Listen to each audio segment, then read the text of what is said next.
Bonjour à toutes, bonjour à tous. Bienvenue à cette présentation de tête signature. Alors, je vous propose d'attendre quelques secondes le temps que les derniers participants nous rejoignent et nous allons démarrer. Alors, justement, avant de démarrer, vous pouvez confirmer que vous voyez correctement mon écran et que vous m'entendez. Pour cela, vous avez une zone de chat qui est proposée par GoToWebinar car vos micros sont fermés. Vous pouvez donc écrire et me dire si vous m'entendez correctement et si vous voyez correctement mon écran.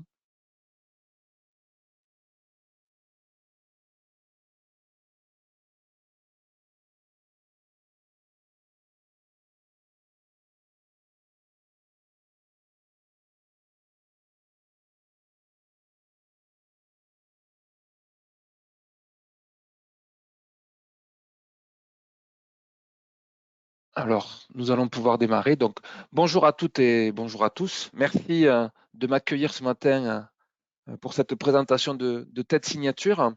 Donc, la dernière des fonctionnalités arrivées au sein de notre plateforme de dématérialisation que nous allons regarder ce matin, donc la partie signature, après avoir traité le bulletin, complété par la facture client, nous voilà donc maintenant dans le traitement de la signature. Alors, signature, évidemment, qui va prendre plusieurs formes.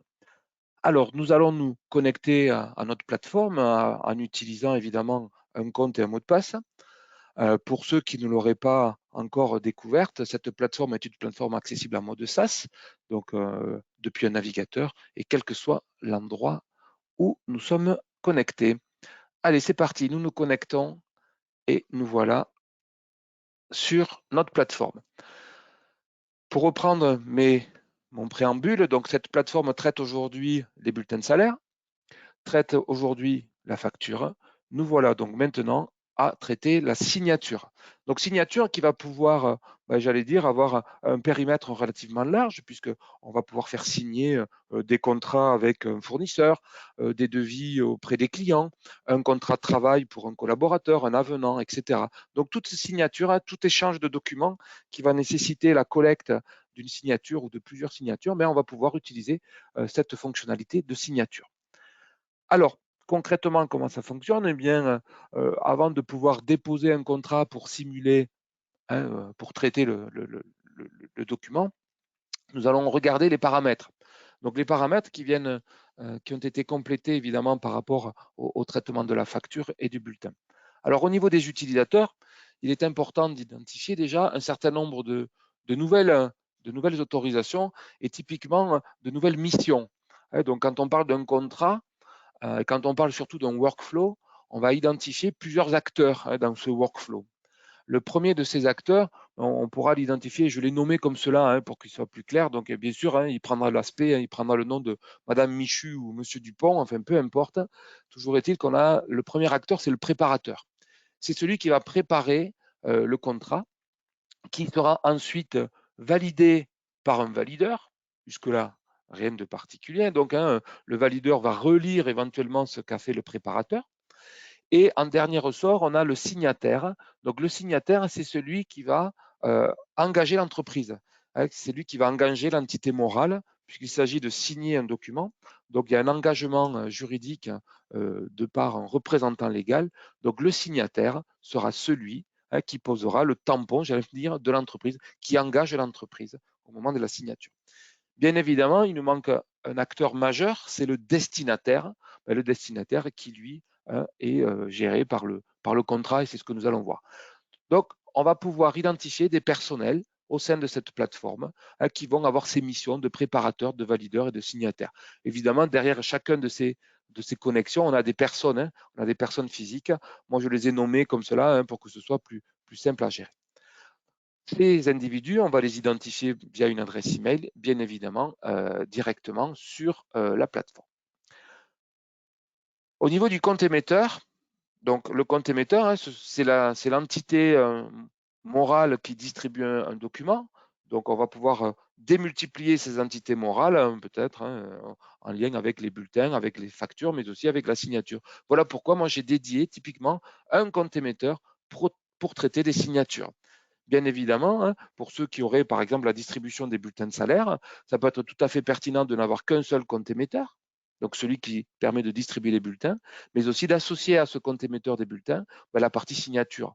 Oui, ça peut être sympa parce qu'un collaborateur nouvellement arrivé, pour lequel on lui demande de signer le contrat de travail, ça peut être fait dans ce compte émetteur bulletin, puisque à terme, s'il signe son contrat, il va devenir collaborateur. Et de fait, il va être d'ores et déjà créé. Donc, c'est vrai que ça simplifie grandement le process. Alors, regardons un petit peu ce compte émetteur, comment il est organisé. On retrouve des éléments d'identification du compte émetteur, d'accord, avec une adresse email, avec un nom de l'expéditeur, une adresse postale, un contact, un identifiant éventuellement. On va ensuite associer des opérateurs. Et là, nous allons retrouver nos acteurs du workflow, si je peux dire, avec le premier de ces acteurs, c'est le préparateur du contrat. Et au niveau des autorisations qui sont données à ce préparateur, évidemment, on va lui dire, il peut préparer les contrats, il peut gérer les contractants, suivre les contrats, mais aucunement il ne va pouvoir valider les contrats, ni même les signer, puisque ce n'est pas sa mission. On va pouvoir, bien évidemment, au niveau du valideur, regarder, le valideur, lui, il va valider les contrats, gérer les contrats, suivre les contrats, mais il ne peut pas les signer. Ce n'est pas sa mission. Et en fait, le signataire, s'il existe, il est où? Il est ici. Le signataire, il va pouvoir gérer les contrats, d'accord, enfin, il va surtout pouvoir signer les contrats. C'est ça l'enjeu. Donc, un utilisateur, j'allais dire, un opérateur peut porter toutes ces casquettes. En l'occurrence, il s'agit de ma casquette. Vous voyez, moi, je peux gérer toutes les fonctionnalités en lien avec le workflow. Donc, c'est intéressant toujours de pouvoir bien scinder ces étapes du workflow. À ce compte émetteur vont être associés maintenant des services.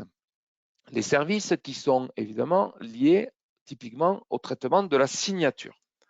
Donc aujourd'hui, nous traitons, nous avons à disposition un opérateur, d'accord. Nous avons fait le choix de Contralia qui va nous fournir tous les éléments juridiques liés à la signature.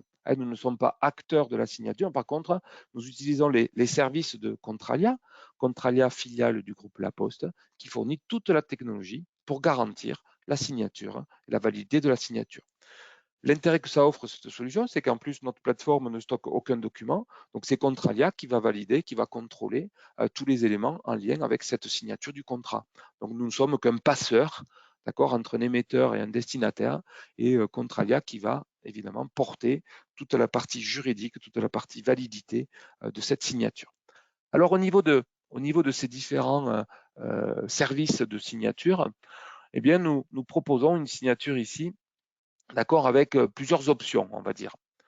Alors, si j'avais vos micros ouverts, je pourrais vous demander, tiens, l'entreprise signe en utilisant un code OTP. Alors, je pourrais poser la question, qu'est-ce que c'est que ce OTP? Donc, cet OTP, en fait, c'est en anglais, One Time Password. Donc, c'est un mot de passe à usage unique. Alors, nous utilisons tous aujourd'hui ces OTP sans le savoir, puisque un OTP est matérialisé par la réception d'un SMS. Donc, la signature, d'accord, va être portée par l'envoi et la ressaisie d'un SMS pour valider la signature. D'accord? Donc là, on va pouvoir organiser le service de signature avec les options que l'on va pointer ou pas, cocher ou pas, et ainsi permettre d'avoir une signature avec sans OTP. D'accord? Il suffira tout simplement que je décoche là et que je le nomme de la sorte. Je pourrais avoir une signature avec un seul OTP qui serait celui du destinataire. Je pourrais avoir une signature qui serait en double OTP et associé avec l'objet de la signature, avec le traitement de la signature, le document pourrait être lui-même archivé, d'accord? Archivé chez Archineo pour une durée de 10 ans. Alors ça, c'est une option qui vient compléter celui de la signature puisqu'il permet de stocker, alors non pas de stocker, d'archiver dans un coffre-fort d'entreprise le document signé pour une durée de 10 ans. Voilà. On l'active ou on ne l'active pas. Voilà pourquoi, au niveau de mes services rattachés à ma société, à mon compte émetteur, je retrouve ces 3 niveaux de signature, donc avec une signature simple OTP, une signature double OTP et une signature sans OTP. Alors, vous me direz, mais pourquoi un OTP? Eh bien, l'OTP, il a la caractéristique de renforcer le dossier de preuve. D'accord? On est toujours en cas de litige, on en sera toujours à chercher qu'est-ce qui fait preuve. Eh bien, dans le cas d'une signature numérique, la possibilité qui est offerte de pouvoir signer avec un OTP vient renforcer ce dossier de preuve. d'accord? Puisque derrière un numéro de téléphone portable, il y a un titulaire d'une ligne. L'opérateur qui fournit la ligne, eh bien, va collecter l'adresse postale de la personne qui va ouvrir le contrat, etc., etc. Donc, vous voyez, ce sont des éléments qui viennent compléter, qui viennent étayer ce dossier de preuve. Donc, dès lors qu'on aura un OTP, eh bien, le dossier de preuve sera plus complet, si je peux dire, qu'une signature sans OTP. Alors, continuons ici notre paramétrage. Format de document, on n'est pas concerné puisqu'on est sur la notion de signature et pas de facture. Dans l'onglet signature, on va pouvoir compléter le paramétrage en associant le tampon de l'entreprise. Il suffit de scanner tout simplement le tampon de l'entreprise pour l'avoir ici. Ensuite, on va proposer de façon tout à fait optionnelle la possibilité d'utiliser des zones d'emplacement réservées. Typiquement, quand on fait un contrat de travail, suivant que la personne soit cadre, non cadre ou autre type de catégorie, eh bien peut-être que les éléments de la signature vont évoluer dans le document. Est-ce que ça va être sur la 3e page ou la 4e page ou au milieu de la 5e, etc. Donc, l'idée étant de proposer par ces zones d'emplacement réservées des mots-clés, d'accord, d'identifier des mots-clés sur le document qui vont permettre effectivement d'identifier l'emplacement, d'accord, de la signature du destinataire. Donc, en gros, si sur le document que je génère, sur le PDF de mon contrat de travail, je trouve ce texte-là, signature destinataire, eh bien, cette zone est réservée pour déposer la signature du destinataire. Voilà. De la même façon, on va trouver pour la signature de l'entreprise et on a la même chose pour le tampon du service de signature. Très bien. Autre point aussi qui est intéressant, c'est la case à cocher, vous savez, le recueil du consentement qui dit « Je confirme avoir bien parcouru et lu l'ensemble des conditions générales spécifiques ». Donc là, pareil, sur le document, on va écrire un texte qui, ce texte, sera le texte de référence sur lequel la case à cocher sera positionnée au moment de la signature. Tout ceci dans un seul objectif, de simplifier encore une fois le process de signature et le process surtout de mise en forme du document signé. Des paramètres concernent typiquement la relance automatique, oui, parce qu'il convient de relancer aussi les personnes, les acteurs de la signature s'ils ne font pas leur job. Donc là, vous voyez, on peut relancer le valideur, puisque le valideur, s'il n'a pas signé, on peut lui dire au bout d'un jour, alors qu'il a été sollicité par le préparateur ne reçoit pas la validité. Enfin, le valideur ne signe pas le document. À ce moment-là, on peut le relancer ou pas, comme on souhaite. Donc moi, je n'ai pas choisi de relancer mon valideur puisque je l'ai sous le coude ou je l'ai pas loin et je peux le solliciter. Par contre, le destinataire, ça peut être intéressant, lui, de le relancer de façon automatique après 2 jours de la valide, enfin 2 jours en lien avec sa signature. Voilà. C'est bon pour les paramètres, vous voyez, peu de paramètres sur la partie signature, c'est tout à fait simple.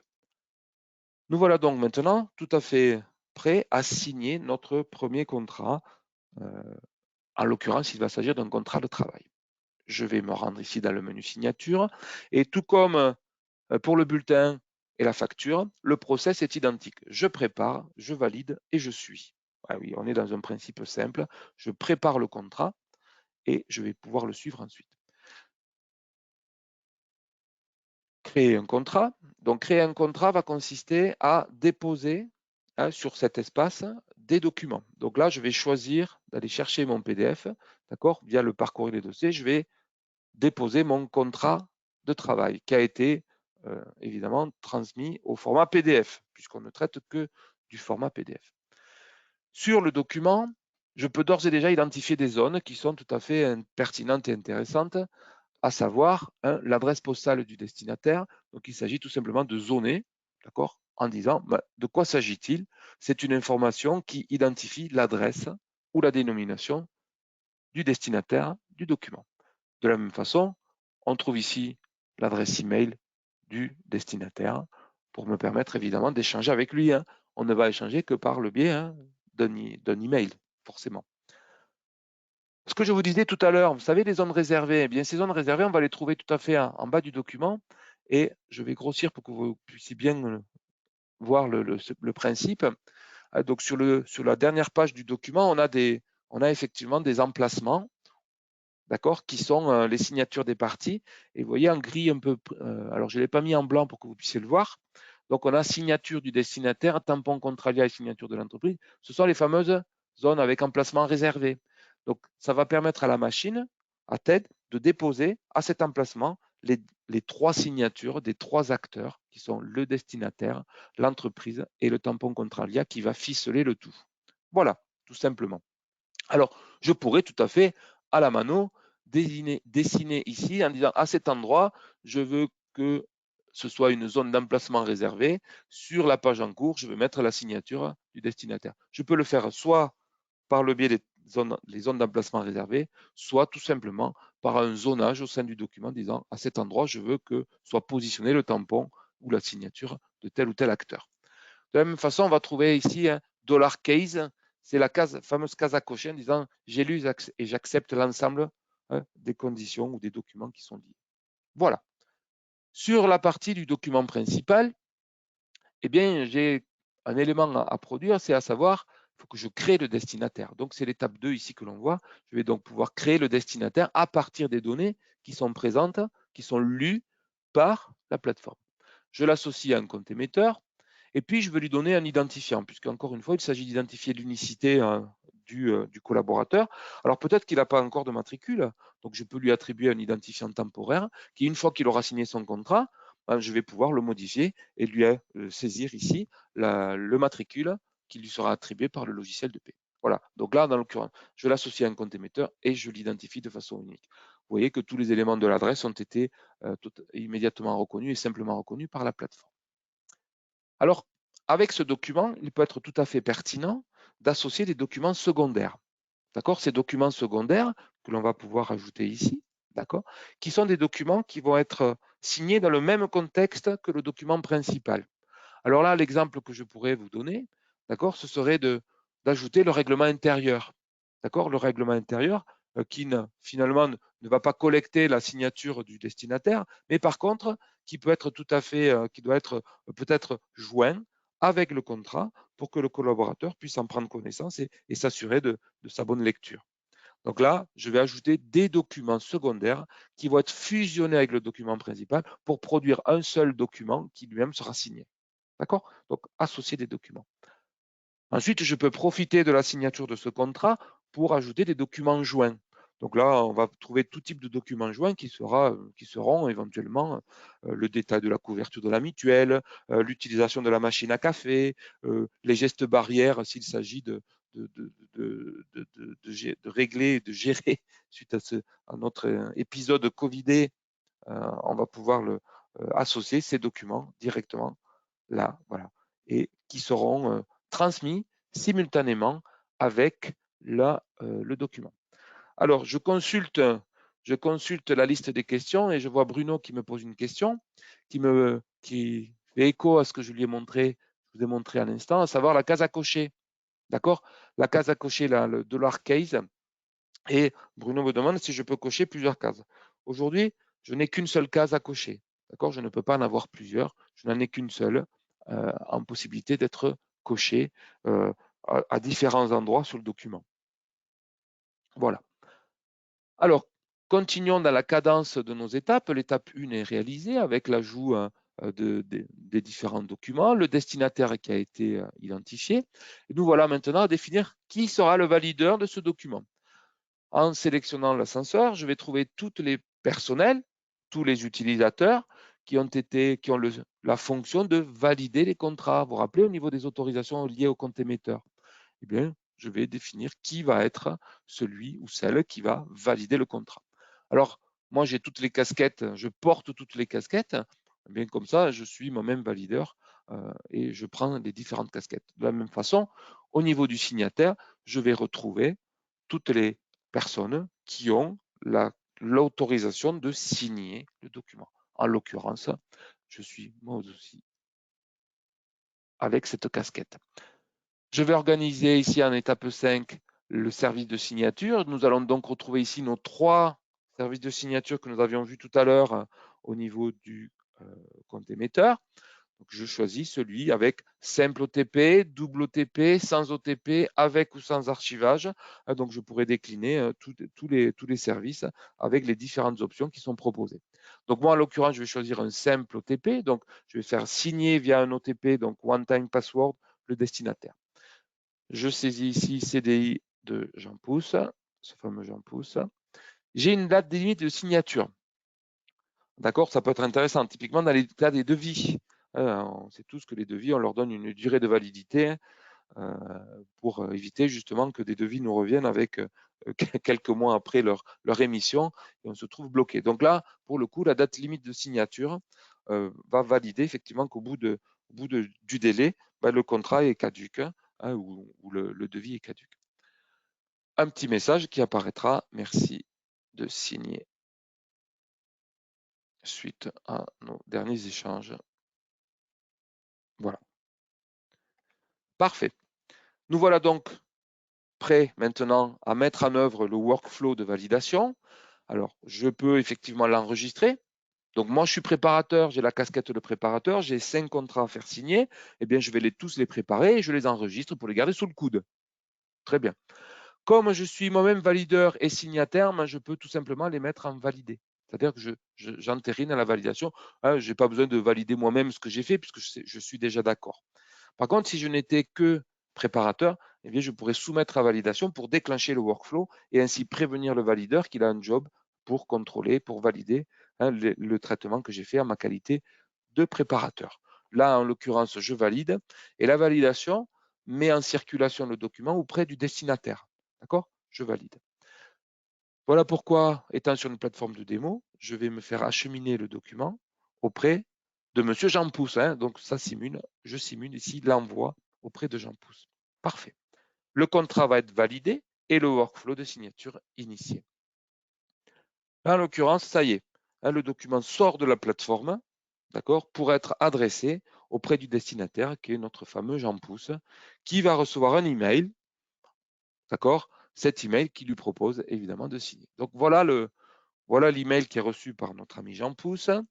Il peut, voilà, alors pour ceux qui connaissent la plateforme, on peut évidemment changer le contenu, le fond et la forme de cet email, bien évidemment. Donc là, on propose quelque chose de standard. On retrouve dans le corps de l'email ici le petit baratin, le petit texte complémentaire que j'ai proposé. Et Jean Pousse va cliquer ici pour ouvrir la visionneuse, d'accord, ce que nous appelons la visionneuse, qui lui ouvre le document en consultation. D'accord? Donc voilà le document que Jean Pousse a signé. Il retrouve le petit baratin, merci de signer suite à nos derniers échanges. Il n'a pas de date de limite de signature et il va consulter tous les documents. Alors les documents, il peut les consulter, il va pouvoir aussi les télécharger, d'accord, puisque ça peut être pertinent pour lui de l'imprimer et de le consulter, d'accord, et de peut-être annoter s'il a besoin. Là, il va pouvoir passer toutes les pages du document. Alors, je m'arrête simplement ici, je m'arrête sur cette page, pardon, qui présente les fameux 3 tampons qui sont pour l'instant vierges de toute signature. L'objectif, évidemment, que ces 3 tampons soient complétés. La case à cocher, évidemment, qui est nécessaire, puisque j'ai défini, je dois collecter le consentement. Donc, je la coche. Moi, je m'appelle Jean Pousse, je coche. Et puis, je veux signer. D'accord, je me dis, ouais, j'ai lu tout. J'ai pu aussi consulter, les gestes barrières ici. Vous vous rappelez mes gestes barrières qui sont représentés sous forme de documents joints. Les voilà ici. Donc, je pourrais avoir autant d'onglets que de documents joints que j'ai positionnés. Et puis, je veux signer. Et la signature doit obligatoirement s'accompagner d'une lecture du document dans sa globalité. C'est-à-dire qu'il faut que je scrolle jusqu'en bas. Le scrolling remplace ce que nous appelons aussi le paraphe, que l'on a, qui est apposé parfois sur des documents lorsqu'on les signe en face à face, pourquoi pas avec un notaire. Alors plus avec un notaire, puisque les notaires utilisent maintenant une solution numérique de signature. Voilà, je parcours tout le document, donc je scrolle jusqu'en bas, ce qui entérine effectivement le fait que j'ai consulté le document dans sa globalité. Là, pour le coup, notre ami Jean Pousse va pouvoir signer. Alors, il peut aussi refuser. Bon, l'intérêt, là, pour le coup, c'est de collecter sa signature. On va aller jusqu'au bout de la signature. Donc, il va signer. Dès lors qu'il signe sur signer, il a accès ici à une possibilité d'apposer son gris-gris, de choisir le visuel de sa signature qui a été recomposé par la plateforme. Il peut aussi utiliser une image du document et il peut compléter par son gris-gris ici qui apparaît et qui est celui qui sera utilisé par lui. Il va obtenir son code de signature et ce code de signature, je vous rappelle, c'est un OTP qui est véhiculé par le biais d'un numéro de téléphone. Donc là, je vais saisir le numéro de téléphone qui est celui de Jean Pousse, d'accord, et je reçois pour Jean Pousse le code de signature. Ce SMS que je reçois, le voilà, le code apparaît, très bien, 857 870, parfait. Donc ça, c'est le code que j'ai reçu suite à la saisie de mon numéro de portable, qui est celui évidemment de Jean Pousse. Et Jean Pousse procède à la signature de ce document. D'accord? Alors, si on avait pris une signature sans OTP, l'écran aurait été identique, donc il aurait pu signer.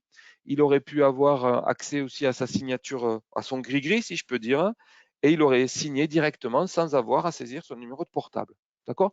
Donc le numéro de portable, via la réception d'un OTP, entérine ou vient compléter la piste, d'accord, le dossier de preuve. Alors sur la plateforme, comment ça se matérialise? Donc là, vous vous rappelez, hein, on a préparé notre contrat. Nous avons fait le suivi, pas tout à fait, mais je vais rafraîchir ici la page pour voir que Jean Pousse a bien maintenant signé sur la plateforme le document. Par ailleurs, le valideur, d'accord, le valideur reçoit un email en disant monsieur le valideur, tu dois signer, tu dois toi aussi, pardon, pas le valideur, le signataire, tu dois signer et engager l'entreprise. Donc voilà pourquoi on trouve ici cet email qui est envoyé au signataire. Cette information se retrouve ici, puisque le signateur que je suis, avec mes 3 casquettes, on retrouve ici, et je vais pouvoir donc signer le document. D'accord? Moi, en ma qualité de représentant légal de l'entreprise, je vais apposer moi aussi ma signature.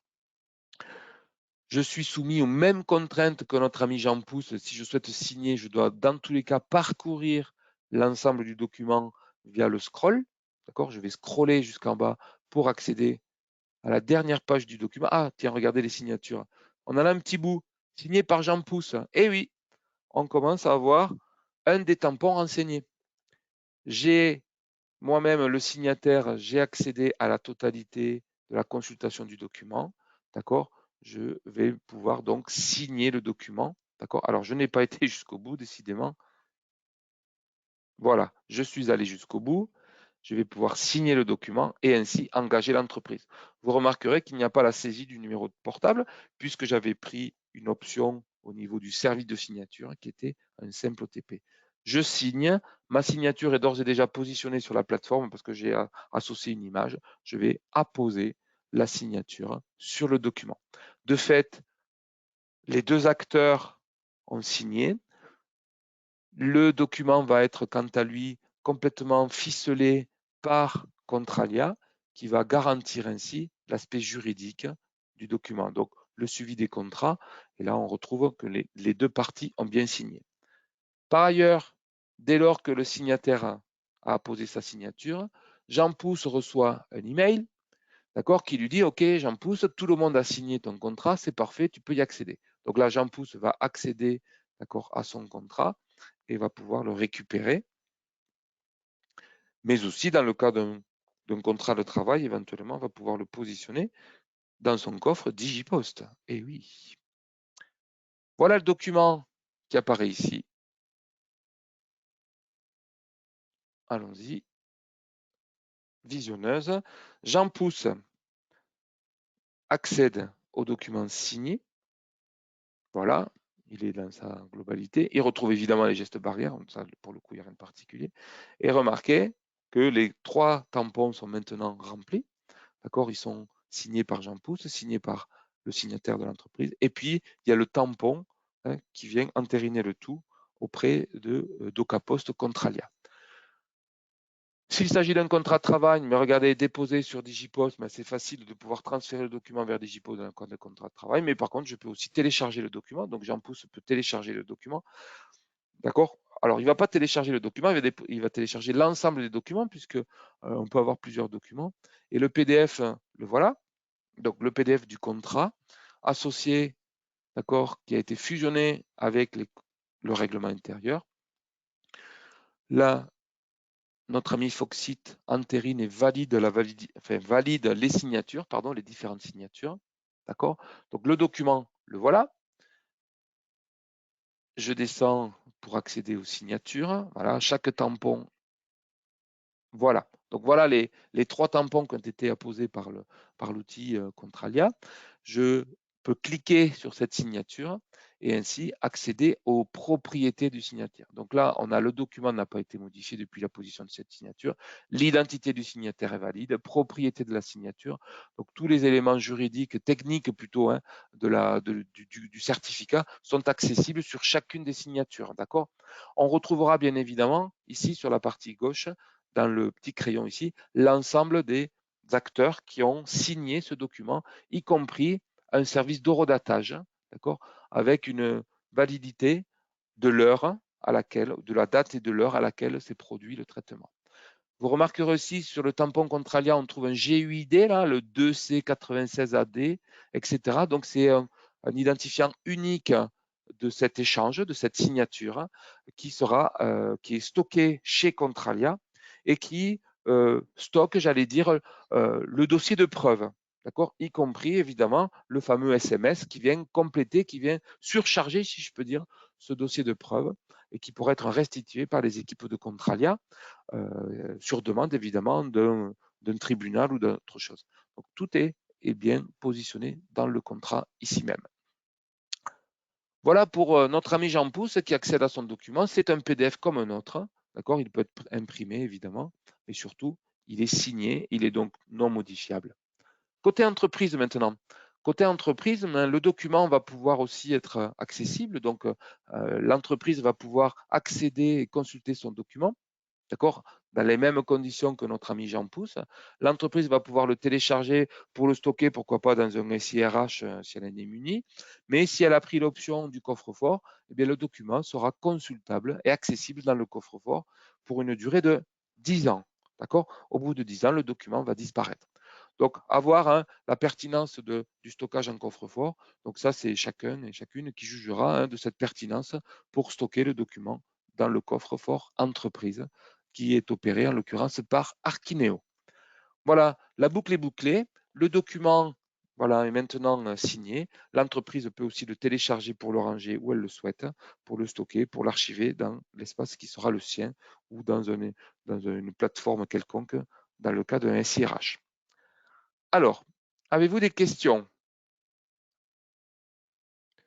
Alors, j'ai une question donc avec Bruno.